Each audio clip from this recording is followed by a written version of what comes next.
Hey guys, welcome back to this channel. In this video, I'll be showing you guys how you can get the strawberry elephant from Steal a Brainrot.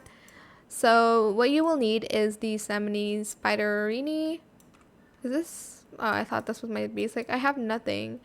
But basically, you are going to want to get 4 of those spiders, and you're going to basically put them in like not a circle, but like you'll need 1, 2, 3, 4, for instance. And then you are going to basically put them in like a kind of ritual, and hopefully you'll get the strawberry elephant. I can't show you guys yet. I think it's like an exclusive weekend thing, but that is pretty much it. It's as simple as that. I hope it was helpful for you guys.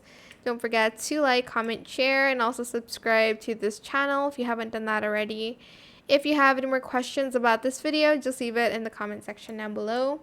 I will try my best to answer them all for you guys. And if you found this video helpful, please click the thanks button as well. That is it. Thank you so much for watching. Bye.